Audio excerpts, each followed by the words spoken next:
Heather McDonald has got the juiciest scoop. When you're on the road, when you're on the go, Juicy Scoop is the show to know. She talks Hollywood tales, her real life Mr. Segment serial data and serial sister. You'll be addicted and addicted fast to the #1 tabloid real life podcast. Listen in, listen up. Woo woo. Heather McDonald, Juicy Scoop. Hello and welcome to Juicy Scoop. This is a special Juicy Crime episode with your favorite crime expert, attorney, hot surfer, OC guy, LA Loyola boy, my Catholic brother from another mother, author of the Book of Murder, Matt Murphy. Welcome back to Juicy Scoop. Thanks for having me again. The book is a huge hit. It's doing remarkably well, which is good for my ego. And, yes. Yeah. And I mean, I hope to see this. We talked about it before. I hope to see it I could see it as a series because you're such an interesting character and then all the different kinds of things that you could write around it. So putting it out there in the universe for you. Thank you. But we have lots of things to talk about. Thank you for coming to my party.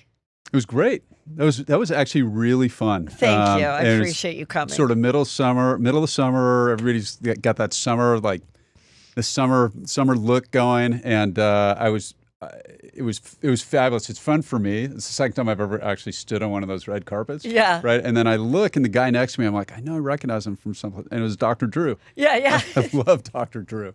He's the best. Yeah, that was good. That was I'm a fun so glad night. you came. Okay. Now, we're going to talk about crimes and documentaries and the big news stories. So, the Idaho murders. I watched some of this doc, which is on Amazon Prime. Came out a few days ago, One Night in Idaho. It is very, very well done. And for someone who, is an amateur at trying to figure out what happens in these crimes, we covered a lot of it here on Juicy Scoop. There was a lot of wondering what happened with the two roommates that were the survivors that called each other, and why did they not wake up till 12, and why, when there was a call, did they say it was an unconscious person instead of 4 people murdered? And we never really heard from those people, but we see them on this. And it's really, first of all, it's just absolutely heartbreaking and really hard to watch. I actually told my sister Shannon, I'm like, I don't think you should watch it. I go, because the girls will remind you too much of your daughter going off to college this year. As we know, just to catch people up, there was a plea deal in which he did say, I killed all 4 people, premeditated. I watched that video in front of the judge. Explain a little bit about how those type of things happen. So this was a death penalty case, and essentially the Western United States, pretty much every state of the 27 that still has the death penalty, they do what's called a bifurcated trial. Okay, so the first phase is the guilt phase. Second phase is what's known as the penalty phase. In the penalty phase, the jury considers the aggravating and mitigating circumstances of the offense. So, for example, somebody that, say they go in and they kill their stepdad who is molesting them. Okay, so that's an accusation that we've heard a lot with the Menendez brothers that we're going to get to. Not stepdad, but natural dad. So if there's mitigating evidence, the jury will weigh that. They'll assign a weight to that, and then they'll determine whether or not the aggravating circumstances substantially outweigh the mitigating. Okay, and if they do, they can but are not required to return a verdict of death. So a lot of that is it's kind of thick legalese. Quick question. Yeah.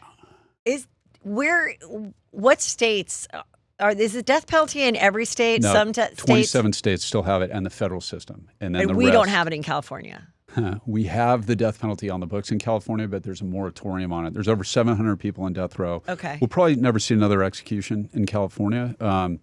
There are, it's a very emotional topic for a lot of people, Yeah. death penalty. There are really good reasons against having it that are philosophical, religious, whatever, and there are good reasons for it. And when we get out of the crazy politics of our time and actually engage in the pros and cons, those are really interesting conversations that I think are healthy for people to have. Basically, one thing I was going to say about the death penalty is, I feel like if you get the death penalty in a California where you're probably never going to get to death, it seems like whether you're Scott Peterson or whoever, there's a lot more, people that are more engaged in wanting to help you or Innocence Project or whatever because you might die versus someone that is going to spend the rest of their life in prison. It doesn't seem like there's as many people that are like, oh my God, this person has been put away for life and they're innocent because they're not dying. So it's almost like it almost helps you. There are too many of what? I sit on a board where the whole job is to essentially identify. It's in Indiana. Okay. It's with Northern Purdue University, where we try to identify people in prison that have been wrongfully convicted. Okay. And I've been on the board for 5 years, and honestly, I've yet to see one. And the guy that is our main veteran, his name's Timmy Murphy, who I love. He actually spent 21 years in prison for murder he legitimately did not commit. And he's the harshest critic. He's like, no, this guy did it. This guy did it. This one's full of shit. Like, and they're hard to find. The system really does, despite all the heat, the vast majority of the time, a person who's in prison for murder committed the murder that they were convicted of. I mean, I guess the things that would really get someone off is now if they were convicted before DNA. And now there's some DNA that proves that it was a completely different person or the actual person is in the system and happened, and that happens. But what you see a lot of times, and I've been doing this for 32 years now, so I feel like I've seen it all. But what happens is the standard on appellate reversal is, could the new evidence have led a reasonable jury to have reached a different result? So because DNA is so sensitive, a lot of times on those pre-DNA cases, you'll have a murder that's committed, say, by a homeless guy, and it's a businesswoman.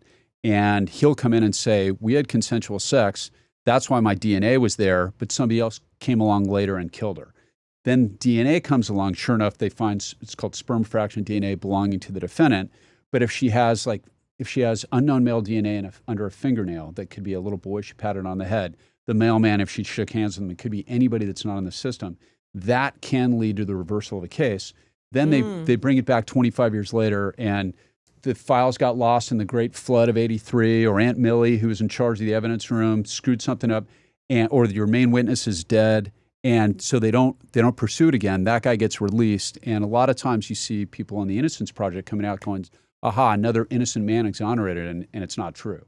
The guy actually did do it, and that's a huge percentage of those reversals. Okay, so DNA has freed innocent people, no doubt about it, but a lot of that low-hanging fruit that we saw 10, 15 years ago, it doesn't really exist that much anymore. Now it's more nuanced. Certainly does still happen, but it's very rare, and it's a lot more rare than people would like to believe.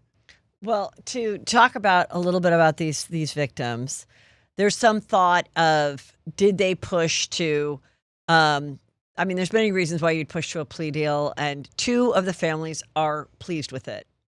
And those two families are Maddie, who was the one that most people believe that he was obsessed with, that he went there. Maybe he didn't mean to kill everybody. Maybe he didn't know there were 6 people. Maybe he only thought there was one, because in Maddie's room, she had her own room. But on that day, her best friend that she'd been best friends since they were 6, was like, oh, sleep in my bed, whatever. Girls do that. And they were both asleep in the room. And then most likely, I'm guessing, the young man who was like 6'4", which is also so tragic because he not only had a twin brother, he had a triplet sister. They were actually triplets, and they were all in school together. And he probably heard something and then tried to stop it, I'm guessing. And then his girlfriend and he were both done. And the girls downstairs, we finally kind of hear from them, or I can't remember if we hear from them or we hear their story of when they woke up at like noon. She's like, something weird happened last night, but I don't know if I was dreaming, because they were drinking. It was a Saturday football game. They're probably been drinking since noon, went to bed at 2, saw the guy with the bushy brows and was like, wait, was that like, did I dream that? And people who have gotten drunk, you kind of like, so then she calls her other friend and the friend's boyfriend to come over, and it's he who then sees something right away. And he calls 911, and he says it's an unconscious person because he didn't want to say that in front of the girls. But when that came out and we didn't know, and the police were being quiet as they should, that was such a, like, why at 12? Why an unconscious person? Why? And it's like, again, I always say, who's to say how you're going to react in such a there isn't a playbook for when you find out that 4 of your roommates have been slaughtered to death while you were drinking one night. That's right. No, and your take on it is exactly what mine is. I think that's exactly what happens. Like Mike Tyson says, everybody has a plan until they get hit in the face. He had a plan to go in there. I think that he was focused on one, and the plan fell apart because there were two girls in the bed, and he after slaughtering them both, makes perfect sense that Ethan came down, and he probably chased him back to the room that he was sleeping in, murdered him there. And so I think your take on it is exactly right. And of course, they're kids, they're college kids. And, for the roommate, I feel sorry for her because she got a lot of heat. The one that you said that I saw a guy with bushy eyebrows. Yeah. This is a bunch of girls in college. Guys were coming in and out of that house certainly all the time. Mm-hmm. And so this all, and you're right, you never know how you're going to react to a situation. It's like, and even when she called her one friend to say, come over at 11:45 a.m., I think something freaky happened last night. She jokingly says to her, okay, should I bring my pepper spray? Yeah. Like they didn't, she was just kind of like, she's like, I'm calling upstairs, but something told her not to go up herself. So I think she knew instinctively it was not just, crazy sex last night and they both passed out and they were not up at noon. Like but I remember going through it. There was such weird stuff about Zena had ordered like Taco Bell, and the two other girls were at a food truck prior, and they were people, the internet detectives were seeing, look at this guy with his hands in his pocket who's also waiting for a burger. Like maybe it was him, and now we know it was just this freak that was fixated on her, and his car was there, and it truly is the person that did it. But I was saying, if he was to go to trial, don't you think the defense would have maybe been to spare his life? He only meant to just look at her or something. Maybe he didn't even mean to kill her. The two girls woke up, and then he killed them both. If you're defending him, and then the Ethan comes in, and now he's killed 4 people, and he didn't kill the other 2 girls. So maybe his intent was not to kill all 4, even though he did pled that he had premeditated killing all 4 of them. Well, he pled to killing all 4 as a result of the burglary, and with premeditation to go into the house. So the burglary is what makes it what's known as a special circumstance. But I'll tell you what. He says it was a burglary? Yeah, he said he went in with the intent to commit a felony therein. That's essentially what burglary requires. And when the DA took the plea, and I've got strong opinions on that. Well, let's hear it. Yeah, well, look, so I sat on the committee in Orange County that reviewed these for 15 years. I've reviewed over 100. Every special circumstance case would go through our committee, and we'd make a recommendation to the elected DA about whether or not to seek death or life in prison. Okay, and in California, it's life without possibility of parole or the death penalty. All right, so you go through those aggravating and mitigating factors, like the case we were just talking about, like the kid that was molested by the stepdad who murders him. That's a huge factor in mitigation. Maybe there's drugs involved. Maybe there's more than one person, and the person on trial was under the dominion and control of somebody who, like a boyfriend or a husband or somebody that's really the main actor, the driving force. There's a bunch of different mitigating factors the jury consider. There's frickin' zero in this case. Brian Kohberger was a monster. He did this because he wanted to. He was obsessed with Ted Bundy. There's a sexual assault component. He was obsessed with Ted Bundy? Obsessed with Ted Bundy. That's another. It's very Ted Bundy-ish because with the sorority house. That's right. And for those who, Ted Bundy was a monster, but the DA said there was no sexual component in that. I just about jumped through my computer screen when I saw him do that.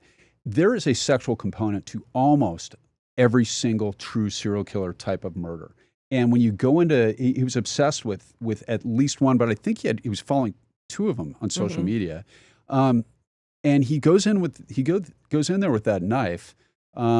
He's not there to play bingo. There's no ameliorating or mitigating factors that have ever been released that we've heard, other than he may have been somewhere on the autism spectrum, which is a big fat give me a break. There was no. Well, I mean, you're like getting a graduate degree, so if you're that, you're obviously functioning in the world. And he already had his Yeah. master's, so he was a PhD student. So this is a guy who, right? He's functional. He had a relationship with his parents. He was capable of learning. Like this was not. There was no mitigating factors that outweighed the slaughter and the brutality that he put those families through. So I mean, there's no.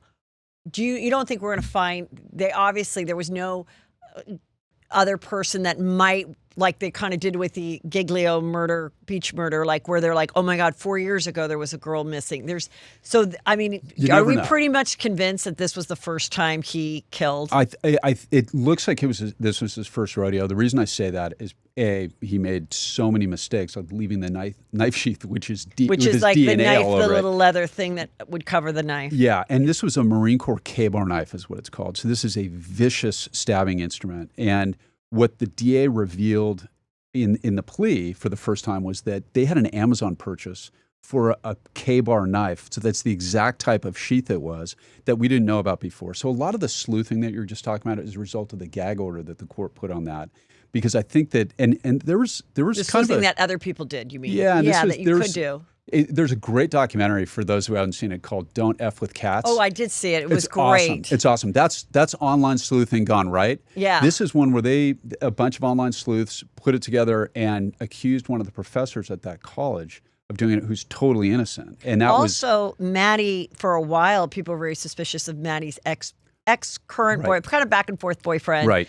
And they had talked that night, and thank God he was cleared pretty soon. But even for a matter of days, do you imagine having to go through that? And then also people wondering about, the two young girls and what their mindset were. And, obviously they're going to, be screwed up forever. Right. And, but the DA changing the plea, and there are good reasons to do that. Like the families won't go through the process. The families won't have to suffer through the appellate process.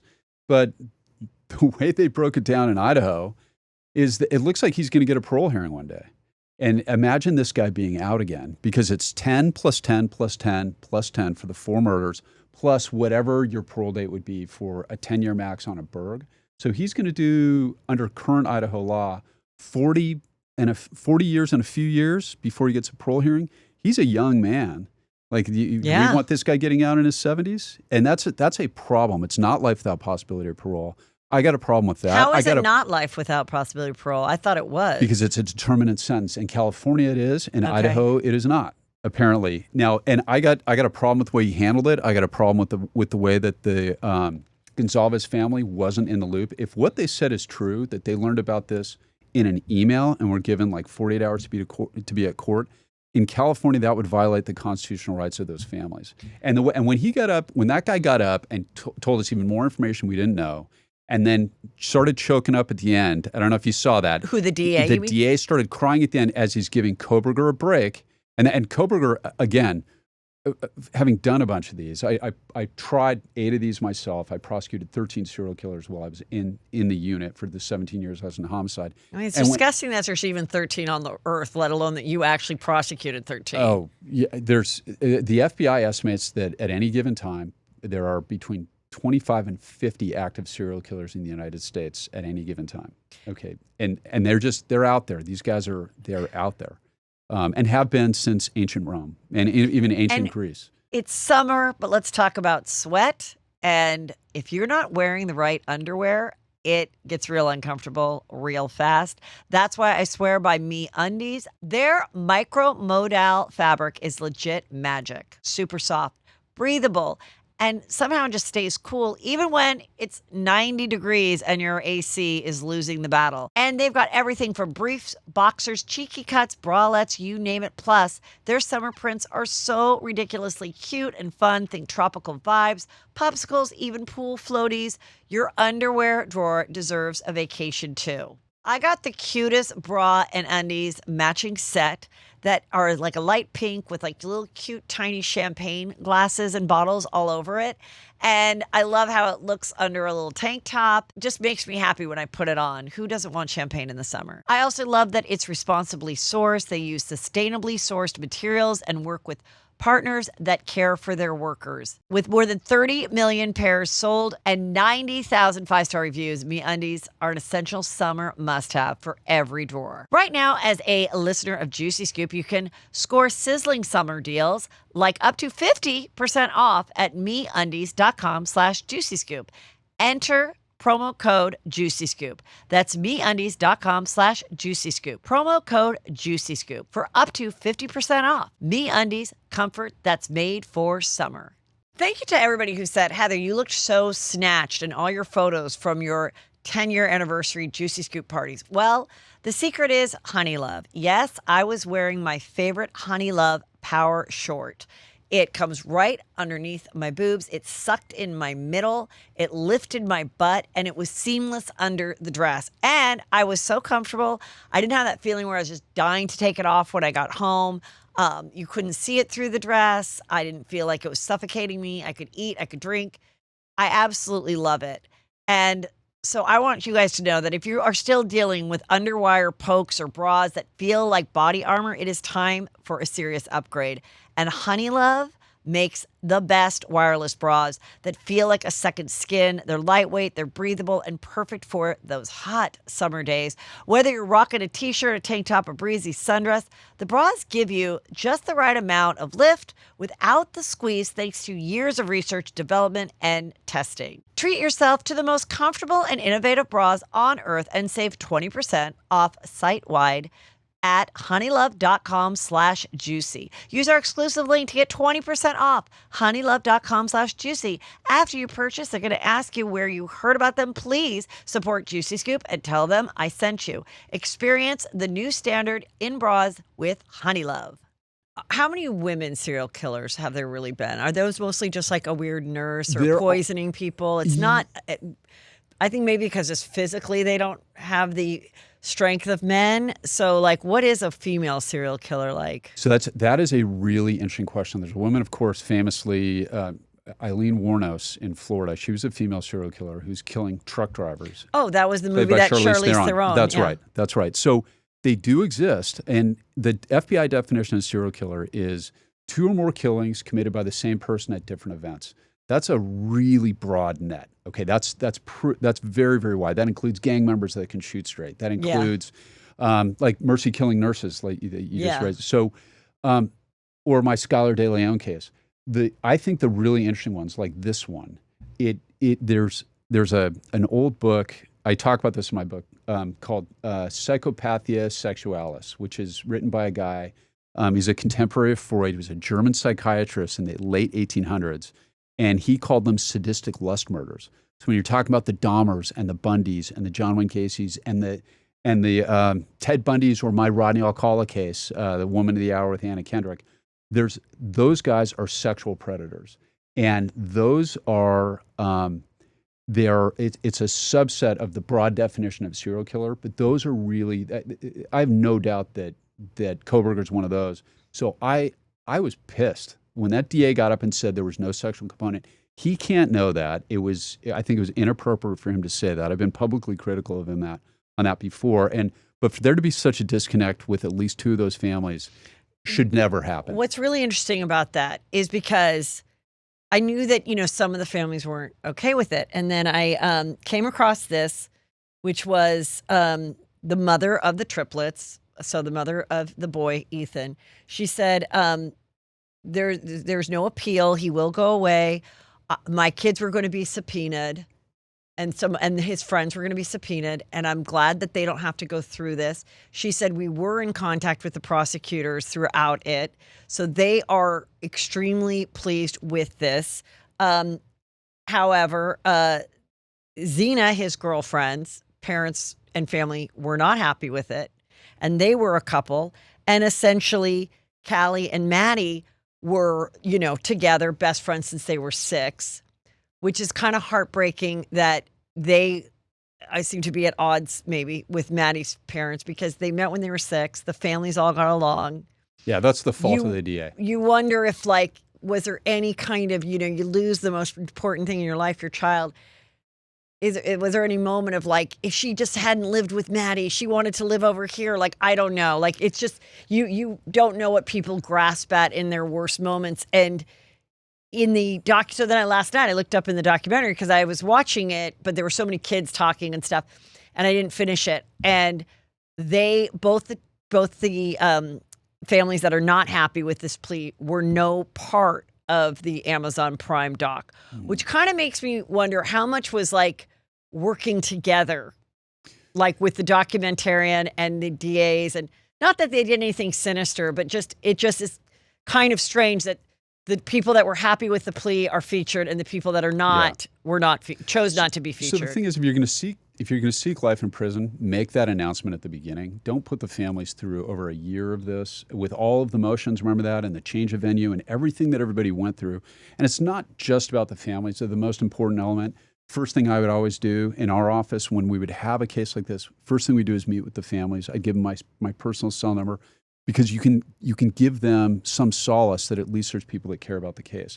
But that kind of communication, and sometimes family members can be tough, but that's a part of the job. And there has to be, or there should be, a change in circumstance, like some critical piece of evidence isn't going to be admitted, or there's something that has changed in the original assessment that makes you look at it differently. And another thing is, ethically, it's really, and I'm not saying they did this, you don't file the death penalty just to extract a plea. You don't do that. You plead what you prove, and you prove what you pled. That was the philosophy of the people that trained me. So when you have a guy that announces that he's seeking death, if you're going to come off it for the sake of the families or whatever, great, but there should be a change of circumstance, and it shouldn't just be, well, now Kohberger's lost all his pretrial motions, so he wants to plead guilty. They all want to plead guilty. None of them want to face the prospect of execution, because the vast majority of these guys are actual psychopaths. They are the narcissists. Picture it, narcissists to the extreme is what a psychopath really is. The only person they really care about on the planet Earth are themselves. And in the state of Idaho, we have over 700 people here on death row in California. Probably never seen another execution. Idaho, they have 7 or maybe 8 now. So it's a very small number. They have firing squad there. He faced the very real prospect of execution had he been convicted of this. And so, of course, he wants to plead. And the big winner that day, I hate to say it, was Brian Kohberger. And it bugs me. I agree. And I talked about this on my Patreon. It was like, this guy, everybody that has a podcast will be reaching out to him. And if he can book an interview once or twice a month for the next 30 years, that's something to live for. That's breaking up your week. That's giving you attention. You can change your narrative. You can say you found Jesus. You can get a wife or 2, or cheat on the wife that's writing you with a new one. Right. Like the Menendez. And, Can I add to that a little bit? Yeah. One of the most common things you hear is, well, and this comes from a good place. Most people, I guarantee some of your listeners are thinking this right now. Yeah. They're thinking, well, I think the worst thing for them would be to sit in a cell and have to think about it for the rest of their lives. They don't think like that. Okay, they wouldn't have committed the crime in the first place. And there's a picture of Brian Kohberger that he snapped. It's a selfie. He did 2 of them. One, he's wearing a hoodie and he looks like a friggin' vampire. Another one, right after the murders, he's giving himself a thumbs up with this sinister grin. That's Brian Kohberger. That guy is going to have zero guilt. He's not going to spend 1 second in his cell regretting what he did. Otherwise, he wouldn't have done it in the first place. He's a psychopath. That's the way they think. And this whole idea where you humanize these guys, it is a mistake. It is a mistake. And I hear it all the time. It's like, the worst thing would be to spend time really regretting it. That's thinking like a human. If you think like that, you don't go slaughter 4 kids in the first place. Of course, as a parent, he had parents. He was pulled over with the dad prior to him being arrested, but after the murders for something else, some, simple violation. Have you ever dealt with parents who are good people that are just horrified that they raised a murderer? Okay, so this is another great myth about serial killers. We all think of Buffalo Bill from Silence of the Lambs, right? We think of, the tortured individual who's killing women to wear their skin because he's trying to metamorphosize. And if you read Mindhunter, the book, that's based on a real guy but he was horribly abused as a child. So he's literally driven insane. And like, so we have this, one of the most common questions I got in homicide was, what could drive them to do that? What could drive them to do that? The grim reality is a lot of these guys it's not from abuse. And Kohberger had nuclear parents. He had his biological mom and dad were still together. He had a good enough relationship with his dad that they're driving across country together. I didn't have that when I was 28. You know, like my dad kicked me out when I was 17. Like a lot of us don't.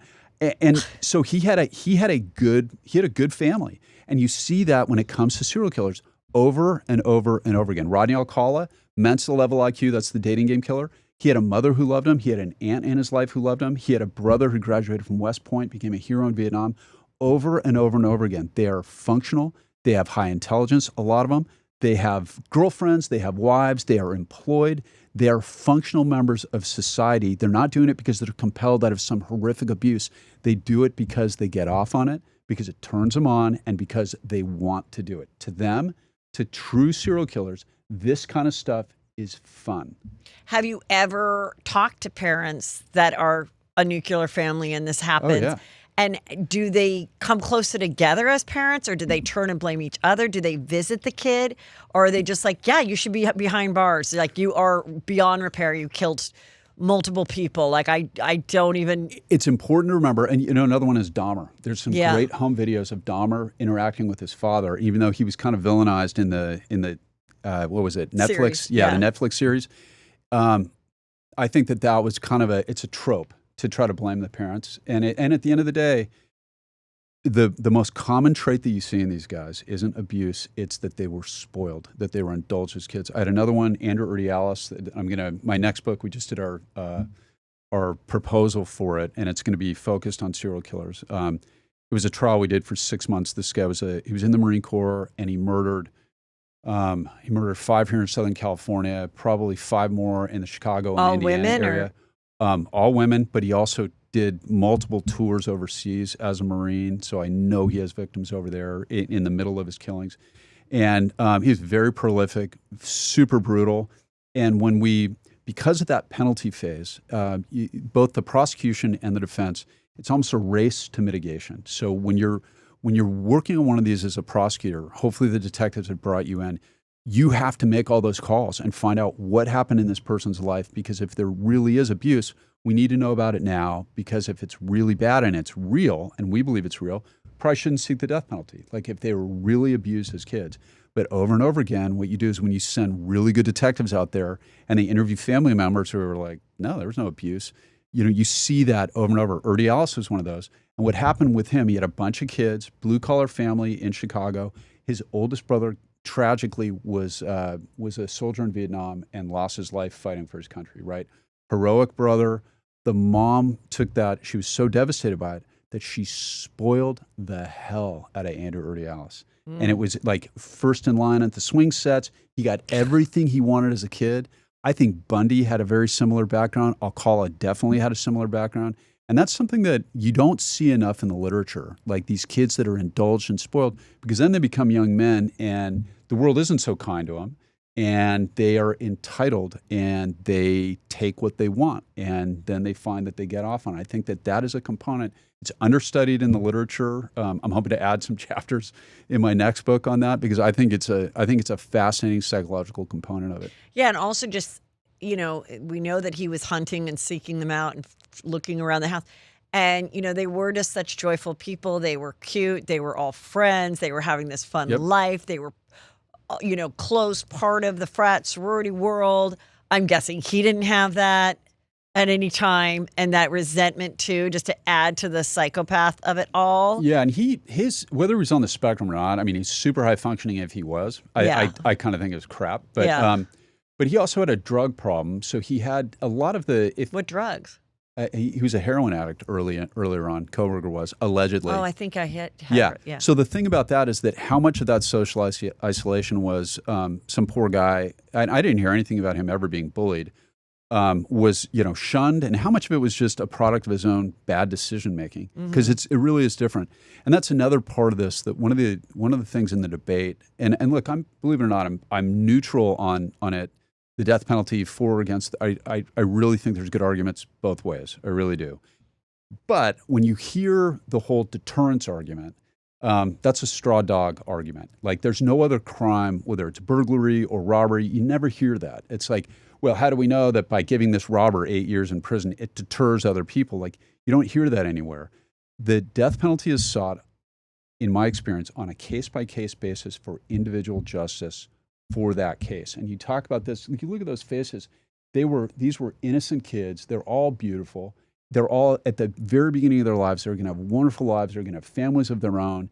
And the ripple effect that these families are devastated. And for the families that support the plea, I have zero criticism for them, and for the families that were against it, again, we can't criticize somebody that are victims, and they are immediate victims. Their lives will never be the same because of what happened. And look, in my view, if this went up in our committee, this would have been a death penalty case all day long, and we wouldn't have come off it simply because the defendant wanted to plead, because they all do. And I think it was the wrong call. I think that the prosecution blinked. I think it was a cowardly move, and I disagree with it. And, as someone who, does talk about this, and this is part of my show, of course, I feel so much for the victims, but I also think, and as someone that enjoys watching movies about this, we know there's going to be movies. Yeah. There's going to be a movie in 2 years. There's going to be a movie in 10 years. There's going to be just like Bundy, by OJ, just like over and over and over again, because people know this is what's going to get sold. This is what people are going to watch because they are young, they are attractive. It was a sensationalized story.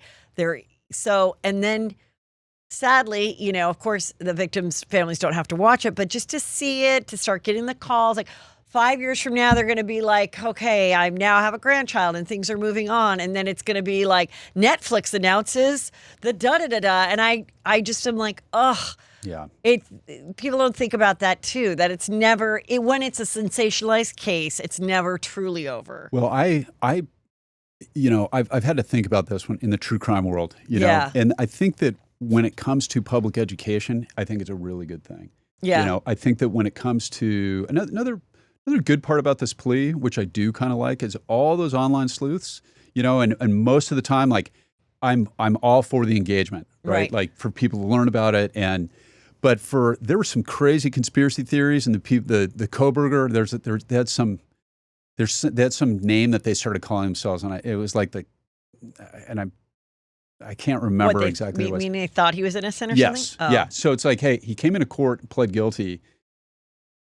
Like, you were all wrong. Yeah, all the conspiracy theories. Right. He really did do it. All the cell phone people that we heard, the experts that were calling out, you were all wrong. And by the way, the college professor didn't do it. The ex-boyfriend didn't do it.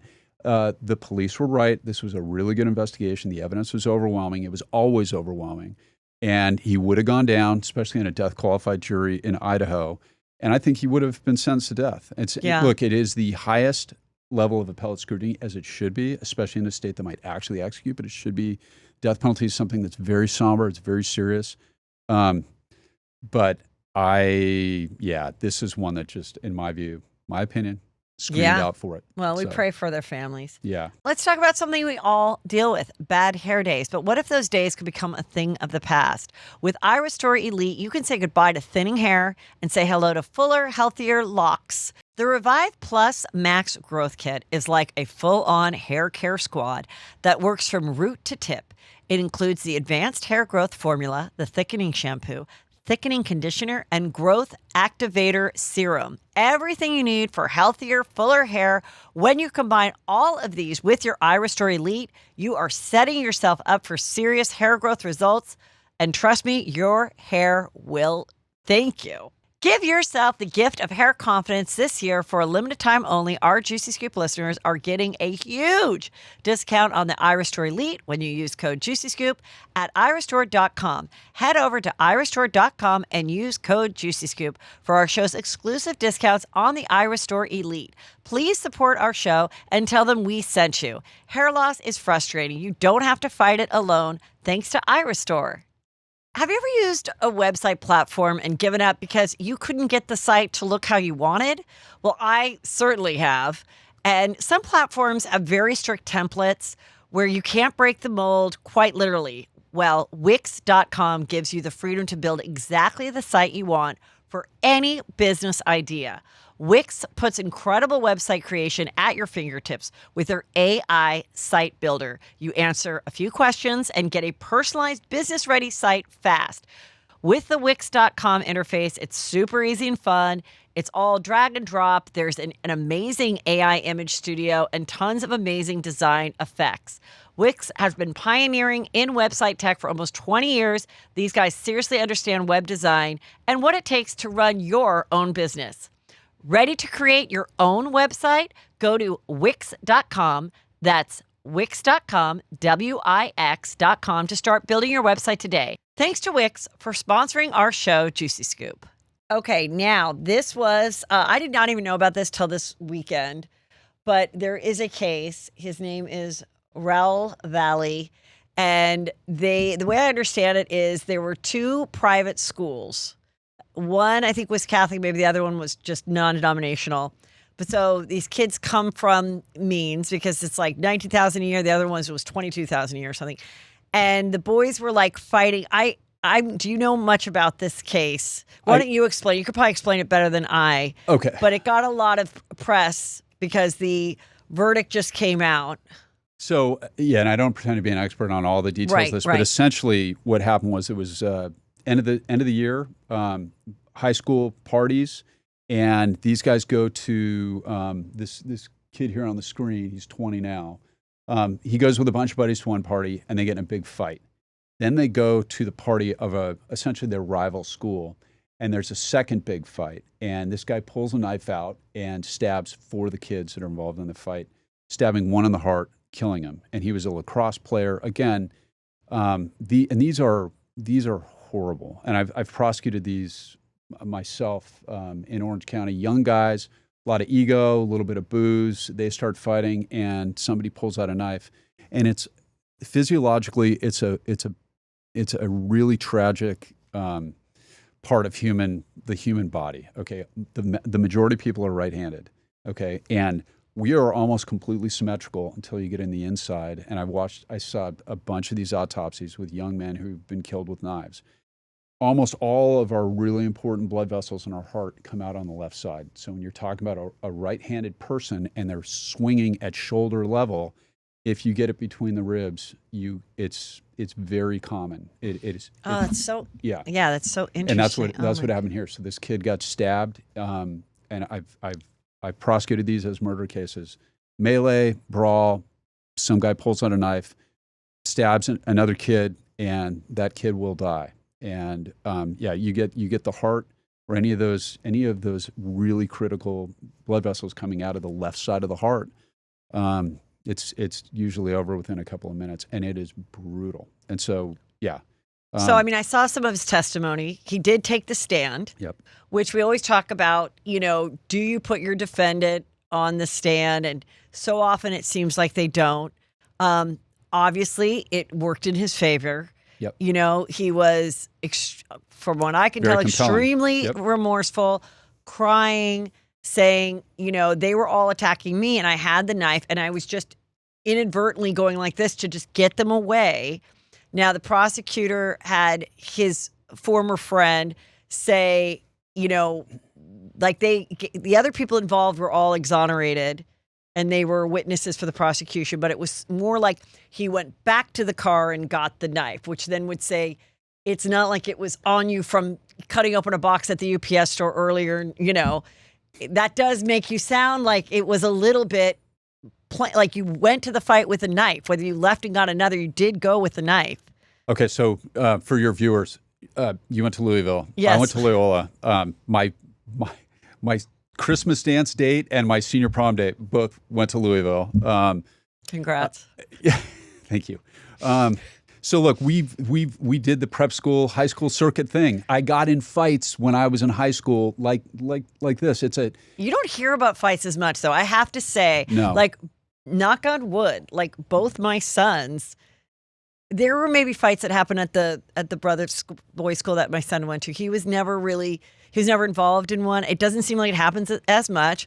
It's 2025. We're in LA. Everything's litigious. It's harmless. So it's like, this was to me shocking. This is something that would happen in 1988 with minus the knives, but stuff like that did happen. But that's the thing, minus the knives. Okay, so having lived in that world, the prep school thing, which we did, going to those parties, rivals, which Crespi, we did, the rivals, Loyola, the Crespi, whatever, fights happen, people have bruises, and they have good stories and hangovers the next day. Right. Who friggin' brings a knife?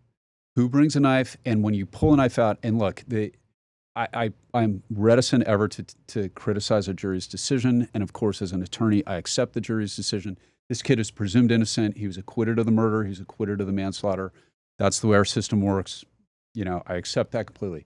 That foreperson decided to give an interview, and he said that he was very critical of the prosecution, saying essentially they had no evidence of intent to kill. I don't know how much more intent you could have than stabbing somebody with a knife in the heart. Okay, like swinging it around, that is a deliberate thing. He stabbed 4 different people. And I'm, so and the I'm whole thinking defense about was this, self-defense. Right, more from the perspective of a kid having been at that party when we were kids, who pulls out a friggin' knife and starts stabbing people? And so that's why the prosecution went after him for murder, and that's why they haven't dismissed the case, and they still have lesser charges that they're going to pursue. He faced up to 60 years because he stabbed 4 different people, and all of the serious charges, essentially, he was acquitted on. Good for him. Maybe he'll have a life, but my heart breaks for the family of that boy who was in a high school party and left in a box, and that's an awful thing. And for kids who bring knives to parties. To defend your ego. And by the way, the last one of these I prosecuted it happened at a New Year's Eve party. And that's exactly what the kid's defense was. And he testified to was, I was cutting boxes at my job that day, and that's why I had the knife. Oh, and it was, really? Yeah. Oh. And he worked at a Calvin Klein store. What was the verdict? Oh, it was one of mine. So you won? Yeah, it was a murder. It was a murder verdict. He got life in prison. And by the way, F him. Okay. You know, and that family was absolutely brutalized by that. And I mean, that's something that a lot of people don't, and thankfully most people never experience this. These ruin families, you know, totally. and the term closure is something that's one of my pet peeves. It doesn't exist when you're the mother of a murder victim. And it was a New Year's Eve party, and there was this guy went with his brother and a couple of his buddies, and some a-hole, my defendant, was having a bad night. He was a rich kid from South Orange County. He again, kind of spoiled, had a retail job, you know, and he wanted to pick a fight, and he picked a fight with the weakest kid of this crew, who was, you know, and he'd never been in a fist fight in his life. So he starts to flick a cigarette at him, being that a-hole kid, not realizing his big brother, who's an Air Force veteran, who was there, who's like 4 years older, had just gotten out of the Air Force and was about to start school. And he stuck up for his younger brother, and the defendant pulled out a knife, same exact thing, swung at him, nicked one of the blood vessels on the left side of his heart. And what's it's not like TV where you get stabbed and people die. The big brother finished the fight, won the fight, knocked the guy out, ran, got about 100 yards away, and he didn't know he was dead. And then he collapsed and died. And that family, they were the nicest people. And this was the vet? This was the veteran, Air Force vet. Oh, my God. Dead, you get home from a dead war, on New Year's Eve because some kid wanted to defend his ego with a knife. And by kid, same age, like 19, 20, you know, and he, that family, it destroys them. You know, they moved to Virginia because they found horses to be therapeutic, grew up in Southern California. The sister had a horrible time with it. The younger brother on the stand, it broke my heart because he had to testify to all that. Right. And you know, in his mind, if he was stronger, if he was a better fighter, or if he, you know, then his big brother wouldn't have been dead. And it was all some a-hole with a knife who pulls it out, and what should have just been a dust up. I mean, the fight shouldn't have happened in the first place. But look, these guys got in 2 fights in the same night. I don't know. And look, presumed innocent, good for him. However, I know a dozen prosecutors who would have won that, and the foreperson said there was no evidence of intent. Sorry, buddy. You know, and look, part of that really is, you know, part of the whole defund the police thing is we need to have good prosecutors. We need to have people with skills and dedication, but they're underpaid, and they're undersupported. And in the state of California, they're every life case, there's an appellate process where every prosecutor is accused of something horrific, some sort of dastardly prosecutorial misconduct that can get you disbarred. And I fear we've reached a tipping point of skill right now with a lot. Like we saw this in Diddy, we saw this in Karen Reed, we've seen this in a lot of cases. Let's get to those, but I will just say a little follow up on this thing is now they will go forward, the victim's family, with civil cases, right, in which they'll sue him, sue his family, sue the people that had the party prior to this going to this party, who the parents that provided the alcohol. So I mean this is why we never had parties at our house, right, with alcohol. I never could understand when I had friends that were like, well, we just let them have Trulies or whatever after prom, and I'm like, what are you doing? Like. Right. Why are you having this? Yes. Like the minute liability is real on that, especially in a litigious state like California. I literally explain to my kids, I'm like, this is our family. Yeah. You will inherit this. If you have a party and something happens, we get sued. So like they didn't want the parties. They weren't like, yeah, let me just have all my friends over and drink. I knew back in the 80s that it was a liability to have people partying and drinking at my house. Yeah. And so it's like, I just cannot understand any parent that has it, even I don't care what you do. Oh, you get 2 drink tickets. Kids bring in their own alcohol. Oh, we checked all the backpack. Why are you having the party? Right. Fuck it. Right. Like they can wait till they go to college. Like, what are you doing? Yeah, well, and I guarantee the defense of that civil case is going to be who thinks anybody's going to bring a knife to a high school party. That's going to be the defense. Yeah. They're going to say it's not reasonably foreseeable that 4 hotheads are going to show up armed with a deadly weapon, and they're going to try to settle whatever beef they start or get started with them with a deadly weapon. That's going to be the defense. So, wow. Yeah. Okay. Speaking of other kids, this story just came out. There's a 17-year-old girl. She's accused of killing her mother and her stepfather, and then called 911. There isn't a lot on this except that it was her 6-year-old sister who found them in their room dead, told the sister called the 17-year-old. They didn't know who did it. It was like a shooting, like a Menendez. And, this was a few months ago. So she did speak at the eulogy. I watched the video. I don't know if she used ChatGPT to write her eulogy, but it was very well written. It was, I'll miss you. You were so wonderful. She speaks very highly of her stepdad, that he was a wonderful father to her and all this other stuff.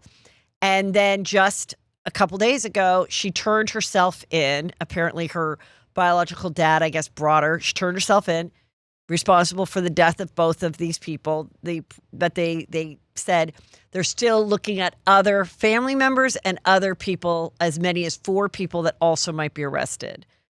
Which is like, what is this? I mean, I'm guessing, did she have a boyfriend that they didn't want her to see anymore? But it's crazy that she could go on and act normal and everything, much like the Menendez brothers, for months and months. Yeah, so this is, and we don't know yet on this, so it's going to be very interesting. They're trying her as an adult. She faces, obviously, life in prison if she's convicted. But this rings of a case I worked on in Orange County, my Mullinex case, where it was a boyfriend-girlfriend scenario where the mom did not approve of the boyfriend, and they murdered her, and she was found in Newport Bay. And this is kind of interesting. So she's naked, the mom, and they dump her in Newport Harbor, and all she had was, she'd been in the water for a while, so we were having a really tough time. When you say for a while, what is that? How many days, weeks? Over 24 hours. Oh, okay. Okay, but that's long enough to prune, right? Okay. And to identify somebody, you usually do it with fingerprints if there's been no call to the police. So we have this woman, and her nails were perfect. She's obviously she was of a certain stature. She was she'd had some work done on her boobs. Okay. So we couldn't identify her, and that's where every investigation starts. You have to figure out who the person is, especially if the body's been dumped. And we're in there, and we're looking at the photos. And I was at the dock because we'd go to our scenes, and one of these guys, his name was Tom Voth, walks up with a sandwich. He was a great detective, and he walks up, and he wasn't on the case, but he looks and he's like, "Boob job?" and we're tearing our clothes because we can't figure out her identity because the fingerprints didn't work and we had no calls for a missing woman. And I'll never forget it. He's got a sandwich in his mouth. He goes, there's a serial number on the implants. He's like, and it's unique, and none of us did. And it's like within 15 minutes, we had her name, and the investigation was off and running. And that was the thing. The boyfriend and the daughter murdered her because she didn't approve of the boyfriend, and they were driving across country. And when the police, I want to say it was in Alabama, when they finally pulled them over. How did they kill her?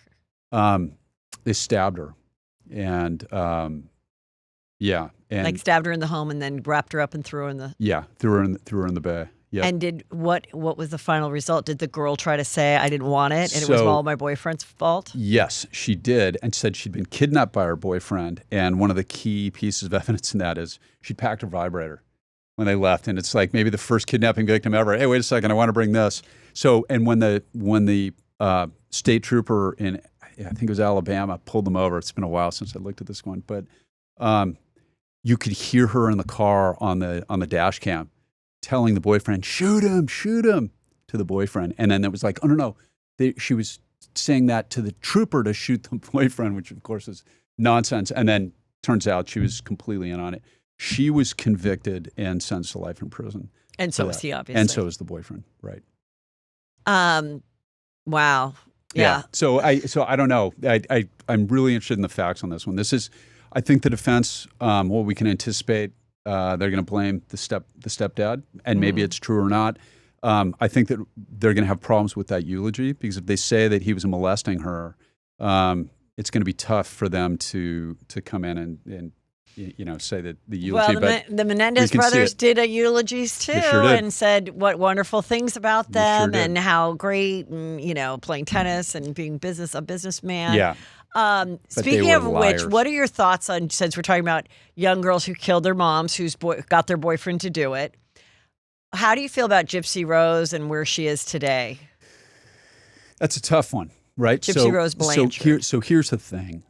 My view on this, and of course not one of my cases, Gypsy Rose's reasons to murder her mother were real. Right, I agree. It's called Munchausen syndrome by proxy. And her mother passed her off as being developmentally disabled and having all these things. Her mother was a horrible human being who was she was mentally ill for sure. And what she put her daughter through was horrific. Okay, so Gypsy Rose getting out is I understand it. I don't have a problem with it because of everything you talk about. We were talking about mitigating evidence in a death penalty. Mm-hmm. That's a great example of mitigating evidence. My problem with the Gypsy Rose case is her boyfriend, who essentially came into this and in a super misguided way. Met her online. They weren't even like... Right, but believed he was doing a good thing by killing the mom. He's still doing life in prison, and I think that's one of those things. There's a thing in the law known as transferred intent. Like if you decide to murder me, hopefully I never make you that mad, but if you decide to murder me and you miss and you hit somebody else in the studios... The intent that you have to murder me is transferred to that other person, okay?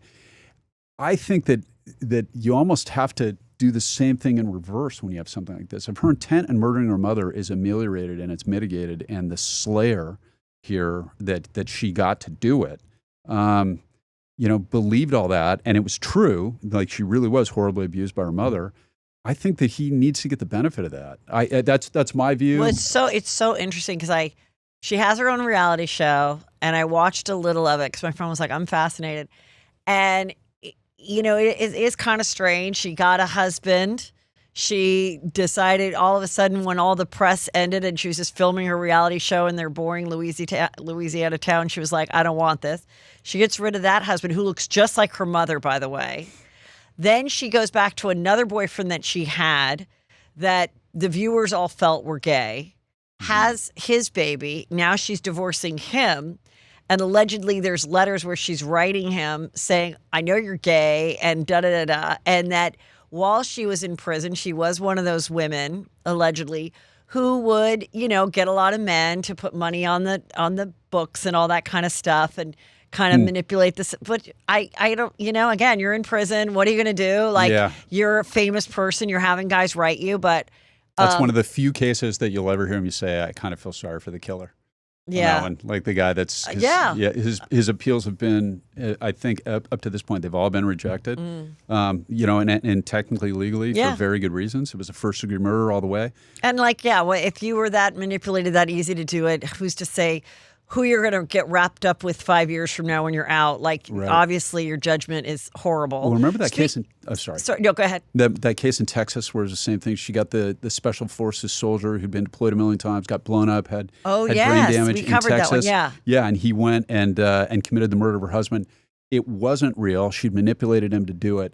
But that was another one. Honestly, I felt sorry for that guy. I really did. Because he believed that it was his girlfriend from high school. He thought he was helping her. She said that she was horrifically abused sexually by this guy and really manipulated this poor man he was a war hero, and he went in and killed the husband. Speaking of that, Sherri Papini came on the show. Everyone knows the story, but it was very similar. In that she shared with her boyfriend that she was just doing communication on the phone with her old boyfriend, but she was talking to him on the phone. Allegedly, she shared that she wasn't in a good marriage. Now she's coming. She came on my show, said she was talking to him, never meant to see him that day, did not intend to get in his car, did not intend to go to Costa Mesa. I always thought, again, so he said, I was doing the right thing. I was being a friend to her when she said, beat the crap out of me and throw a hockey pick up my nose or whatever, a hockey stick, burn me with the, Hobby Lobby branding to make me look like that. I was always like, look, yes, I don't think she's telling us all the truth now or then. I really don't. However, what kind of guy agrees to do that? So I always thought that was very, very bizarre. And dumb ones. What? Dumb ones. And we do see that. We see that quite a bit. Like my Naposki case, my Bill McLaughlin, the one that was at Balboa Cove. Oh, how we first met about. Because I was renting the house down the street. Like four houses down the road. That's one where extremely manipulative, horrific woman named Nanette Johnston. Yeah. Who manipulated this dummy named Eric Naposki, who was played for the NFL, and same sort of thing. She convinced him that she was being sexually assaulted, we believed, by Bill McLaughlin, who never abused her in any way, gave her a awesome place for her kids, was kind to her daughter and to her son, and he was very wealthy, and she it was all about stealing from But him. also I do think, just like you say, when there's like a financial gain to it, in that particular case, once he got rid of the horrible man for her, they were looking for houses. They knew that he knew he was going to benefit, and he knew she would too. But he bought into it all, and he was manipulated, and he deserves everything he gets. Don't get me wrong. Yeah. I'm not saying he's a good guy at all. I'm saying that the guys that these women get to do their dirty work, for lack of a better term, they tend to be really dumb. And Papini, that guy, He meant well. I mean, he didn't kill anybody.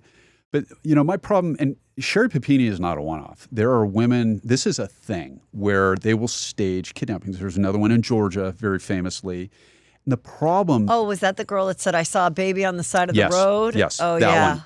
And it's almost a trope, right? Like it's almost like they go to school for it. She left her Walkman on the side of the road, or her Walkman, iPad or whatever it was. I know I'm aging myself there. Or her Walkman, whatever her mobile listening musical device was, on the side of the road. And that's exactly what Sherri Papini did. And it was staged. I've done some commentary on that case. I've researched that case.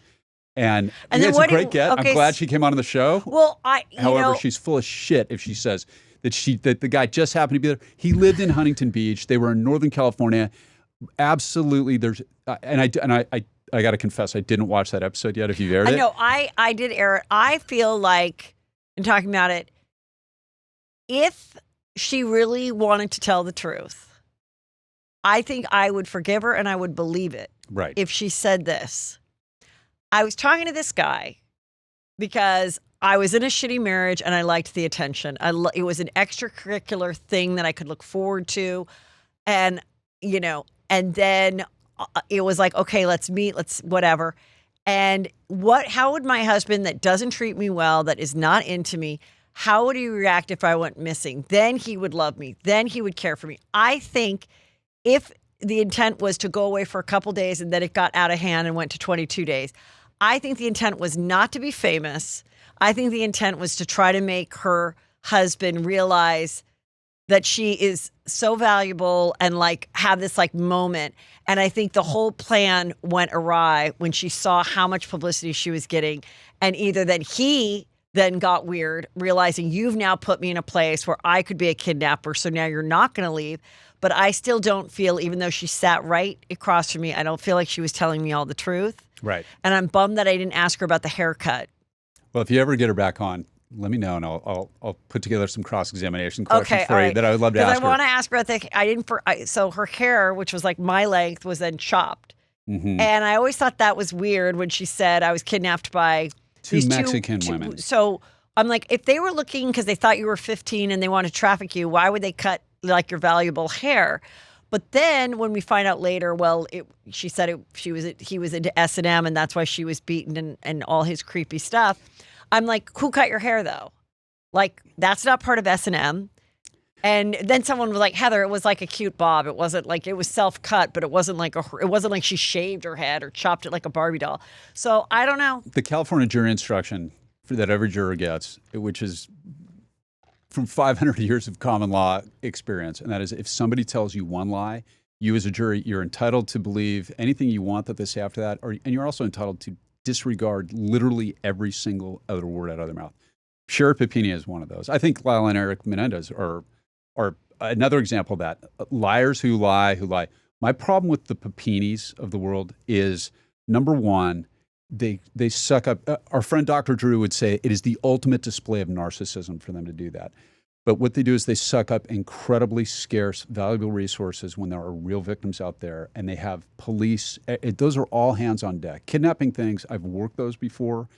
You have the FBI coming in. You have like every cop in the area drops what they're doing with real victims and real crimes, trying to find that person. So it's a tremendous waste of resources. But the real problem is when you have real victims on hard cases. When jurors go in and they sit down and everybody remembers the Sherri Papinis, they're far more likely to indulge wild theories and wild defenses that go to the pure detriment of actual victims of kidnappings and sexual abuse.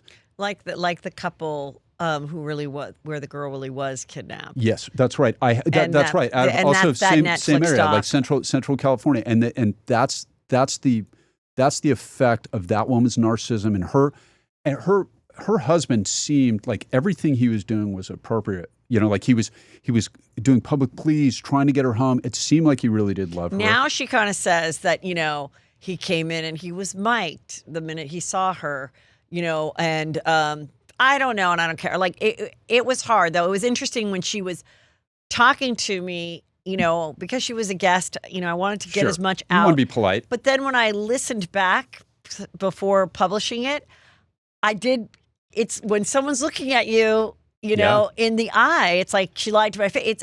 It's easier to believe than when you're actually listening with no visual, which I thought was fascinating. That I was like, oh, okay. Yeah. I would love to cross that woman, and you have a bigger heart than me. I have zero freaking sympathy for her. Well, I was always like, there were things, I've talked about it. There were things that I was like. And then when she reached out to come on the show, I was like, I knew she was kind of making the rounds, but I still was like, I've spent so many hours talking about this. I shared about how I had like a template for a movie idea of like a comedian that fakes her own kidnapping just to like, get some press on hard copy. Like I thought, so to me, it was always fascinating as a woman that needs attention. But getting to this, we'll move on. The Menendez brothers could have their murder conviction thrown out. This was today's TMZ. I don't know if there's any more on this or if they just like to tease us with it for a headline every once in a while. What's the latest? Yeah, I don't see that happening. The Ninth Circuit, for your viewers that are interested, there's a Ninth Circuit opinion on this that is scathing about the Menendez brothers, how much they lied, that affirmed their original conviction. And they were very lucky to get this, to get their resentencing. My problem with this is that a lot of people who advocated for them after watching the Netflix special believe they were advocating for victims of sexual abuse. And they received life without possibility of parole. The people that are serving prison time with life without possibility of parole are the worst of the worst. It means that most of them are special circumstance murderers. Some of them are kidnappers, like my Nairi case where they severed the penis in the desert. They're the most violent, the most brutal, and they're all lining up now in California for their resentencings as a result of this. So the precedent, we exist in a system with what's known as stare decisis. So it's what came before. We base our rulings and our law on other cases. It's called precedent. This sets a horrific precedent. I know this is controversial among some of your viewers that love the Menendez brothers. I'm not a fan. I think that they, and if you take it at its absolute worst, let's say Jose Menendez did everything they said and more. There's no reason you don't get a free murder of the mother, and each one of them is an individual. People talk about them as being the parents. And she had a right to live, and Lyle Menendez reloaded the shotgun and put it to her face and literally blew her face off. She was still alive somehow after receiving multiple shots, and then they proceeded to lie to everybody, from the detectives to the 911 operator.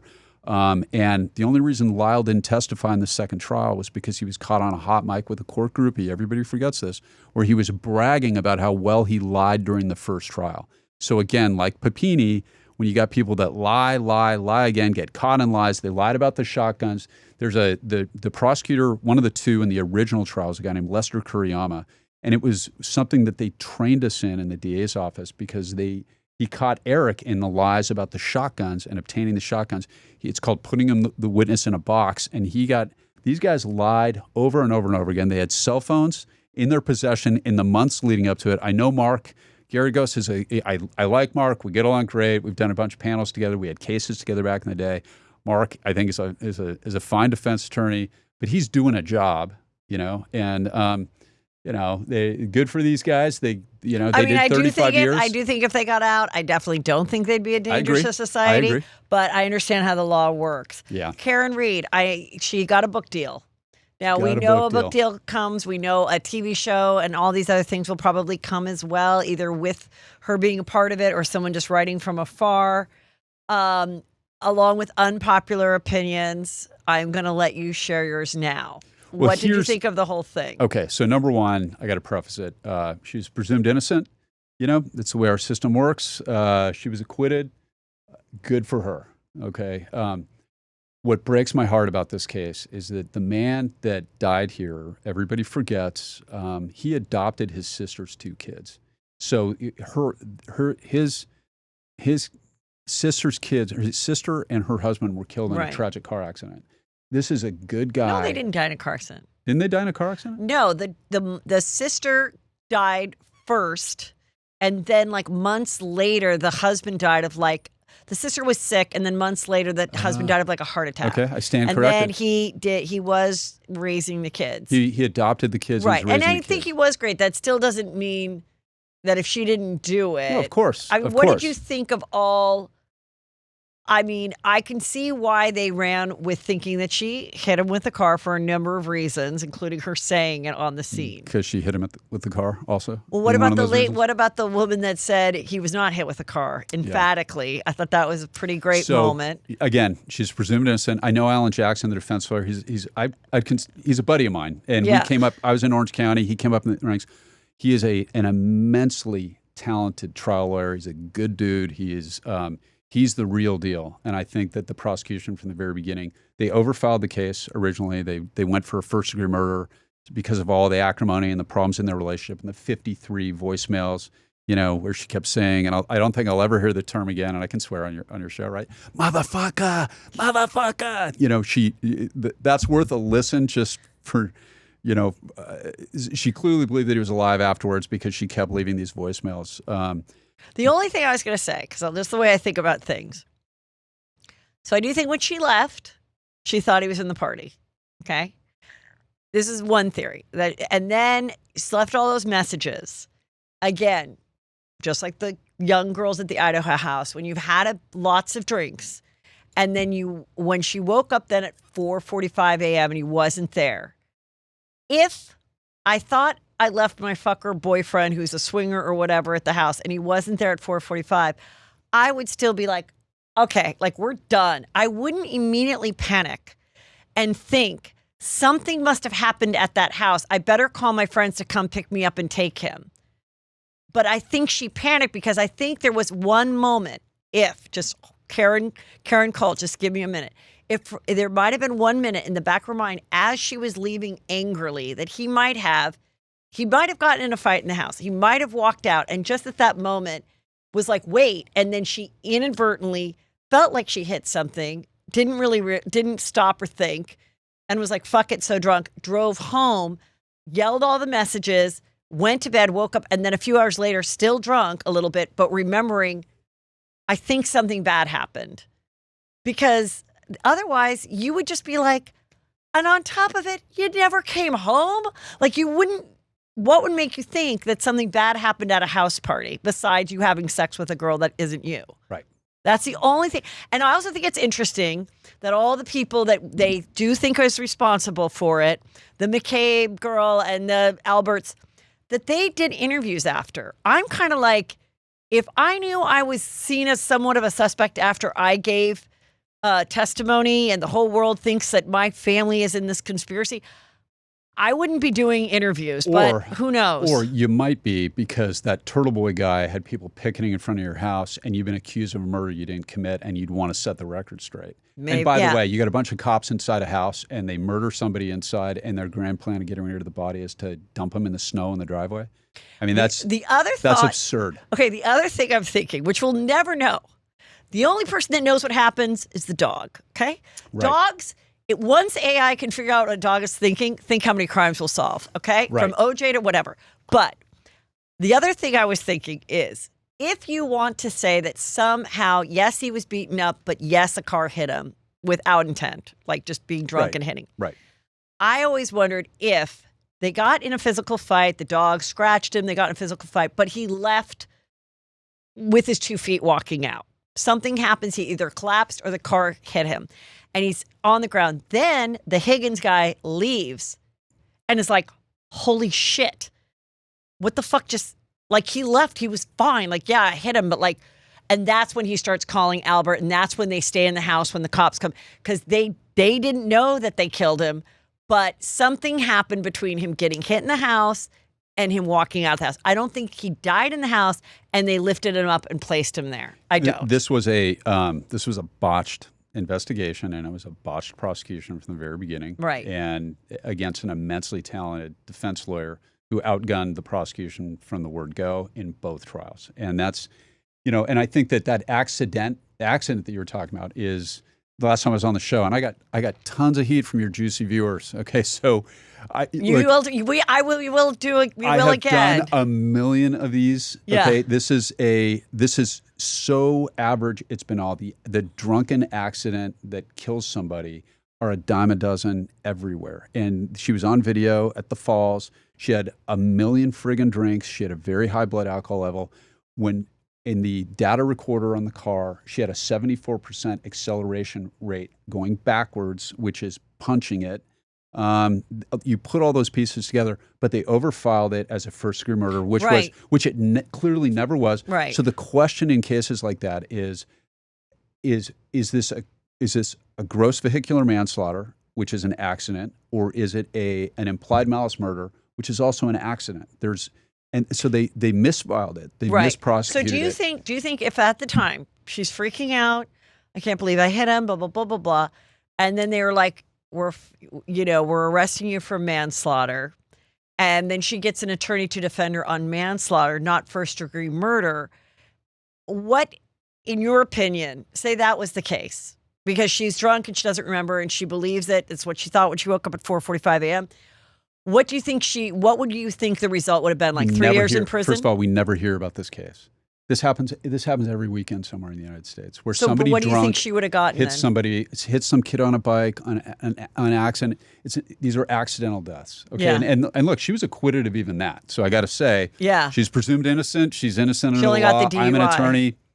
all, you know. Well, what do you think she would have congratulations gotten to had them. they never gone for first degree? Like, do you think they would have settled and she would have done like a couple years? Yeah, so this would be and it depends on the state, but a gross vehicular manslaughter, where somebody who's intoxicated who hits somebody, you know, again, state by state, they'll wind up getting, you know, that's typically like, you know, somewhere in the 5-year range. You know, maybe they're out in 3 because it's an accidental death where they're drunk. That's what you see a lot, just some version of that. And again, the sentencing range depends on state by state. Okay, Right. like that's, I think it's 11 years in California is the penalty for gross. I could be wrong on that, and I think they've changed it recently, but somewhere in there. And then sometimes you'll do 50%, so that'd be 5.5 years actual. Sometimes there's a range of sentences that are available, but that's the type of thing that you see. Somebody accidentally hits a kid on a bike, and maybe it's the first DUI, or they're drunk and they're trying to make a phone call on their cell phone. Accidents happen all the time. Drunken accidents happen. Somebody dies in every state, every weekend in a case like this. But the reason why there was so much, she's pretty. Jackson is amazing, Alan Jackson, and they went with this first degree murder theory of a police officer in the snow, and then that's where the sensation comes. And Right. then, you know, then we have the conspiracy theories and the online sleuths, and you know, and we're off to the races. We never would have heard about this if the prosecution had handled it correctly. Right. And it would have been absolutely average if the police had done the investigation the right way. Last thing, Diddy, he's being sentenced October 3rd. My question is, why do they do that where they keep him in prison for several months? Is it because they think he's not going to get that much time, so at least he was in prison for like a year throughout it? What is the motivation? Why does it 3 months away? Okay, so could be a couple different things, but in the federal system, judges place a great deal of weight on essentially the federal probation department will do an assessment, and they will make a sentencing recommendation for the Mann Act violations here. So the federal judges tend to place a lot of weight in the federal probation department's investigation, and they will almost always go through that process. I think the reason why the court didn't release him immediately is either the court intends to impose more time, or I think, and this is pure speculation by me, remember when he was using other prisoners' code numbers to call people from the jail? Remember when he got in trouble for that? That is the type of stuff that pisses judges off, because if you can't follow the rules in jail, judges, especially federal judges, tend to take that personally. And that's why. So you think they're giving him a long leash to fuck up? No. I think that when he did that, originally, he pissed off this judge, and that's why. Yeah. Now that's my guess. Okay. But look, the Mann Act is a morality crime. It's a prostitution crime. It's something that was designed essentially to try to go after pimps around the turn of the century, and this is Prohibition era type stuff. It is every lonely divorced guy in New York City, where I've been spending a bunch of time for the ABC stuff lately, who gets divorced and pays for an Uber for some sex worker to come across from New Jersey across the bridge. That's technically a Mann Act violation. It is right. It is some of the least offensive crimes. It's a morality crime. And I could be wrong here. I just can't imagine a big sentence. A big sentence. Can I tell a funny story along with this? Yeah. Okay, so now that since I'm spending all this time in New York, I've been meeting all these fancy people. Okay, and I got a friend who knows this billionaire guy who has a party over 4th of July weekend, and I get invited to it. And they've got this awesome rhythm and blues band from New Orleans, and it's what you'd expect. It's in the Hamptons, which is super fancy. And you've been there. I've never been there before, like last summer. And it's it's where all the rich people go from New York in the summertime. So I'm at this crazy party, and I'm standing next to this kid who's watching the music, and we strike up a conversation. Couldn't have been nicer. Couldn't have been more respectful. And we're just talking about the music. And so my friend who was she goes, "Hey, do you know who that is? That's Diddy's son, Quincy." And so, I just got to say, is he the oldest one? I don't know where he fits on it, but there's 3. But for your I know viewers, there's 2 or 3. There's Quincy, Justin, and Christian. I think. Yeah, regardless of how anybody feels about Diddy, and I know that's passions run deep on that for very good reasons. Quincy, in my 30-minute conversation, couldn't have been a nicer kid, for what it's worth. But you also, aren't a cute girl on a yacht partying hard and being in a vulnerable position. I have very little to worry about when it comes to I always say, baby oil. There were busboys all over LA that said OJ was the nicest guy in the world. Yeah, you know, right. and you weren't Nicole. Very true. Speaking of which, thank you so much for coming. And for people that still have not bought your book and want a good, juicy book to read, The Book of Murder, where can they get it? Where can they follow you? So Matt Murphy Law on Instagram. And I will respond to all of the DMs. Yeah. If anybody wants to find me, follow me, and send me a DM, I will respond. Please be kind.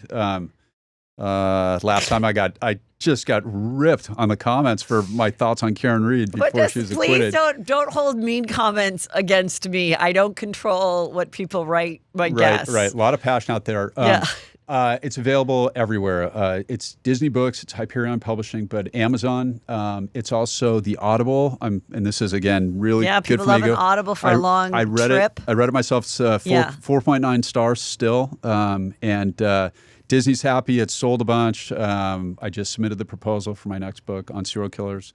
We submitted it Friday. Love it. So yeah, hopefully it goes well. But this chronicles my career in the homicide unit. I talk about the things I learned. I kind of take the reader through the 17 years I spent, the different kinds of murder cases, the stuff I did. I did the Golden State Killer case. That's actually not in the book. Rodney Alcala is, though, dating game killer. Wow. Tom and Jackie Hawks, Ed Shin, some of my more notable cases. Thank you so much. I always appreciate when you come. You're a great friend. I love being here. This was great. Thank you. Everybody go to heathermcdonald.net to get your tickets to my show in Vegas. It is selling out quick. So go get that November 14th, heathermcdonald.net. Thank you. Bye.